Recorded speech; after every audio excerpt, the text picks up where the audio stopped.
2:30 Central on ABC. There's a reverse mirror of that game on ESPN2, where it's not on ABC.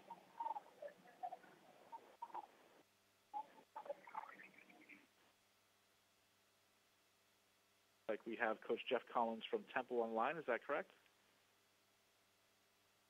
Yes, we do. All right. We are joined by Coach Geoff Collins from Temple. Temple is 5-3 overall, 4-0 in the American.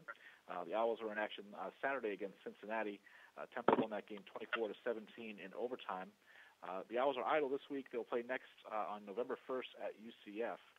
Coach, thank you for joining us on the call today. If you take a minute to tell us your thoughts on the win against Cincinnati, please, and obviously still a ways away from the game against UCF. Maybe your plans for the open week is to get ready for that game on the 1st. Yeah, absolutely. Yeah, it was a huge win for this program.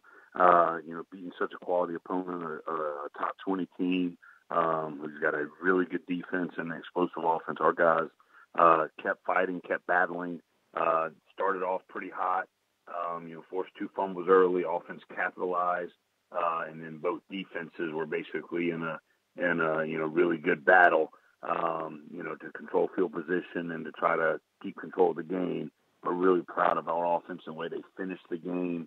2 touchdown passes within the last 4 plays of the game. Obviously to send it into overtime and then to win it in overtime. And then defensively just, shut the door on them at the very end. But really proud of the guys, the way they kept battling and fighting, coming back for wins in back-to-back weeks against really quality opponents. It's really special, something to be proud of. This week we've got coaches out on the road recruiting. We'll recruit today, we'll recruit Friday, and we've got some good developmental practices with the young guys early in the week, and then we've got to start practicing for a really good, highly ranked opponent in UCF toward the end of the week and obviously through next week's preparation. We'll take questions now for Coach Geoff Collins. Please, *1 on your telephone keypad will put you in the queue, and the operator will introduce you. All right, we'll first go to Mark Narducci with the Philadelphia Inquirer. Hey, Hey, Geoff. Mark. I'm doing a story on Chappelle Russell, and can you just talk to me about him? And have you been surprised because coming off 2 ACLs, at the level that he has played? Yeah, just the way he worked, his entire off season, he earned a single digit off of an ACL injury. And, throughout his rehab and the character he showed, the toughness and the grit that he showed, and getting back to being healthy. He's an elite athlete and an elite linebacker in college football, but just his leadership ability, his character, who he is as a young man, are the things that really stand out. You got to give a lot of credit to our athletic training staff, Al Bellamy, and everybody that supports our players on a daily basis to make sure their health is what it needs to be, and getting guys back to returning to play. I think they do a magnificent job, and we've got young men in this program of high character, tremendous work ethic, that follow instruction, follow direction on how to return to play. And Chappelle Russell is the role model from how to return, from a major injury. Are you surprised, though, he doesn't look like he's lost any speed or anything like that? Yeah, but he's a special athlete. I think he's one of the elite linebackers in our conference and probably even in all of college football. He wears that jersey number 3 for us, and he's just I think he was ready 2 months after his surgery in his own mind. But he had faith in our doctors and our medical staff and our training staff to just stick with the process, and holding him back to get him fully ready to return to play. And the recipe has turned out really well for him, and he's playing at such a high level. Thank you. Thanks, Mark. And next we'll go to Sean Pastor with Owls Daily. Hey, Sean. Hey, Geoff. One thing from Saturday forgot about after the game. You had it seemed like you sort of channeled a little bit of your inner John Chaney when Brandon got hit with that targeting shot. And the cameras caught that. I just wonder if you can run through your emotion there. Yeah. Because you were way Sure. out on the field. Yeah, I'm surprised I didn't get asked that after the game. But yeah, I have such a great love for every single young man that's in our football program. I'd even talked about to the production staff that was doing the game a moment I shared from the team meeting, just of sharing to our football team how special Brandon Mack is. Losing his father, over the last year and a half, and how he's doing so great on the football field as a receiver, doing so great in his role in special teams, and then right now he's got a really good performance in the classroom with all A's and 1B, and working to get that even stronger. And anytime something happens to one of our young men that obviously they came around and gave the appropriate call, but I was livid at the fact that the call wasn't made in the at the timeliness that it should have been, and I reacted, and I was very upset. Luckily, our players and coaches got me back, got me calmed down, and but I was just really passionate about our football team.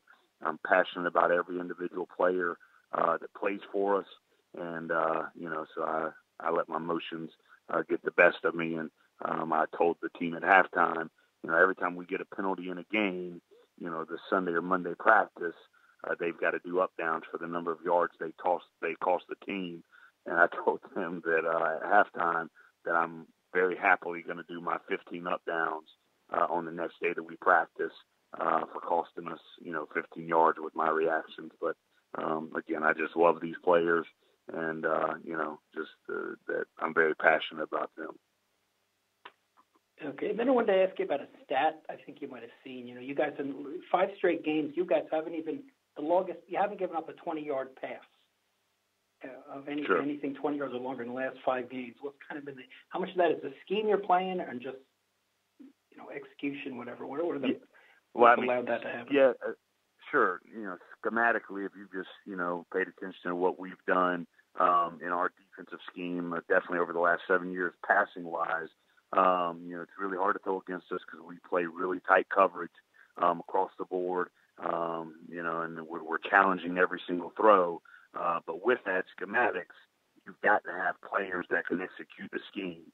And I think we've got probably 11 to 12 DBs that rotate throughout the game, and they're dominant on the perimeter. They've got a lot of confidence in what we do and how we do it. I take great pride in it because I help Coach Burton, coach the secondary, and take great pride in being, I'm obviously the head coach of the program, but I get to be the defensive backs assistant coach during the weeks of practice, and I take great pride in it. And I know the young men in our program, it's good to see them getting recognized for all the hard work that they do studying tape, studying route concepts, understanding seeing the vital rules that are the emphasis and the priority in everything we do coverage-wise, and being tremendous athletes that are able to execute our scheme, that it takes the players to do it, and just proud of our secondary as a whole, how they're unselfish. There's a bunch of guys that roll in and play, and are able to play at a high level and get tremendous effort because they know somebody else can spell them, if they get tired. So it's a really good group.